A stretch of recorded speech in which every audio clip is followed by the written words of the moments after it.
Hello guys, welcome to my back to my channel. What?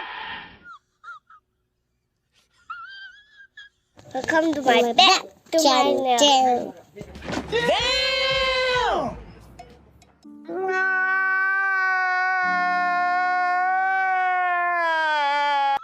Hello guys, welcome to my channel. You can do it! Nice. It's me, Rihanna. This is my sister, Baby Niana. We are going to Pukao. With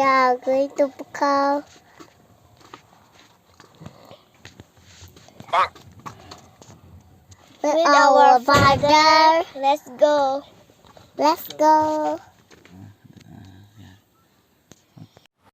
Oh my god! Wow! Hello guys, we are going. Wait for it. Here it comes. Almost there. ภูเขาเราเคยบุกวงชิงอู่ว่าจะตื่นแน่อันมายามีบิวโก้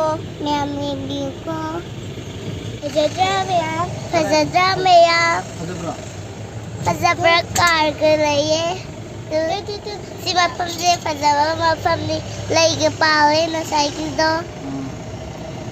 Ang nasa tumulog ka na. Hello guys.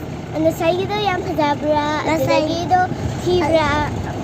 Tahabi ko Aldagi ama sinalay do pasabra do tibra. Pagaye. Lampel pase pasabra. Yung ito sana ganda sa ugayam hawe.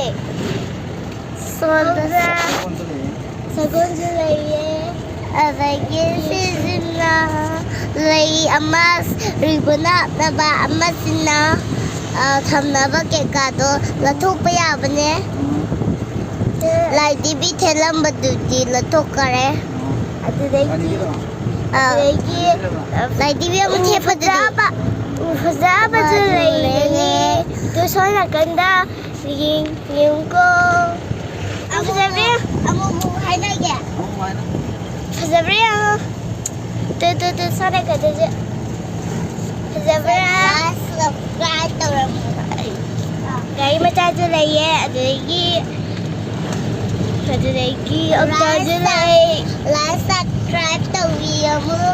like subscribe to video mo channel to video mo. Thank you. No! God, please, no! No! No! No! Mayam Uji palo jingyong dure Dagi Wigi Nisi graba Dadasing Landa si bado adu yang halake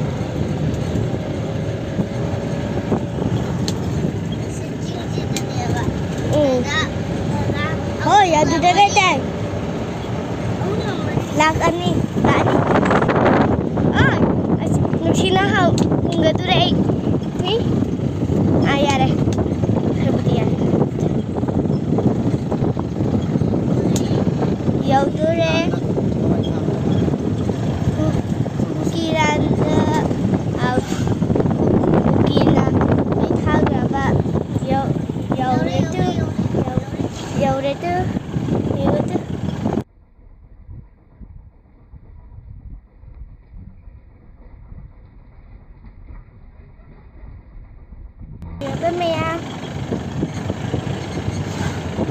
Lagi pekau tu yang terak aku yuk.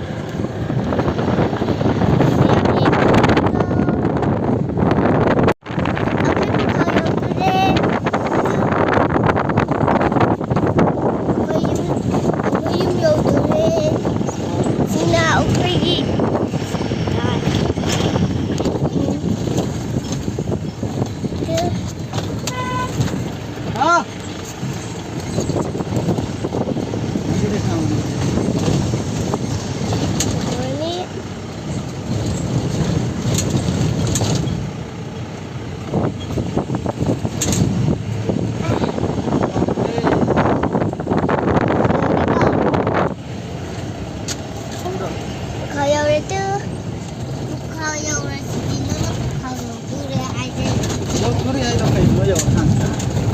Ha? O si panggabriel ko ito. Panggabriel kamu tu itu. Nah, kau yang itu tiru kau udah boleh kan.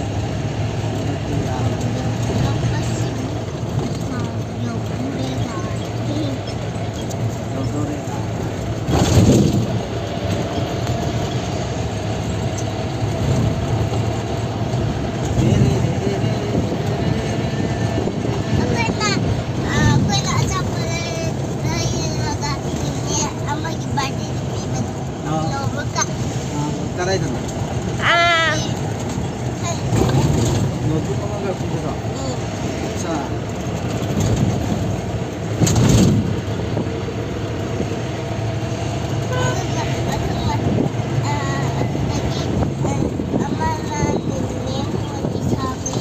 Wow.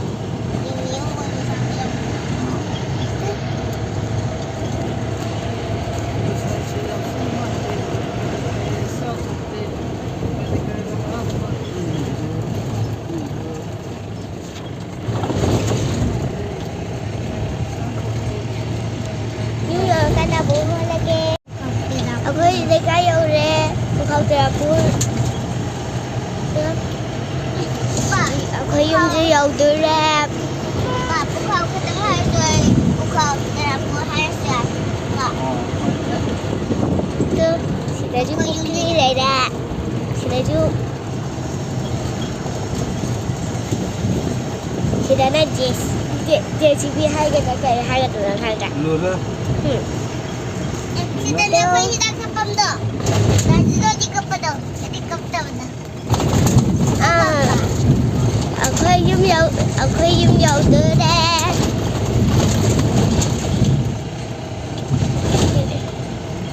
So nagabay daw pag yung yaw ranim.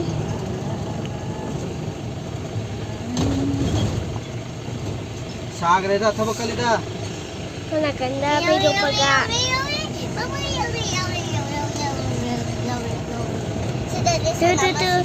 Oh, sudah sensi ba. Samain ito ka mo samain check kran sana gana mo siya kran ni adagi sila labi ako na yung gani adagi atong changran ni adagi ako yung yawre Citra. Citra. Kau coba ke? Oh, sana ganti ko ni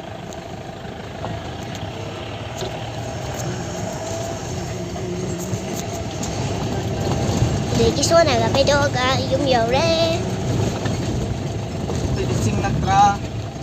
ako di ching like tra ching ga tra Grandpa! Sila na nga nulay ra. Grandpa! Lagi. Kami. Kami! Hi! Eat, eat!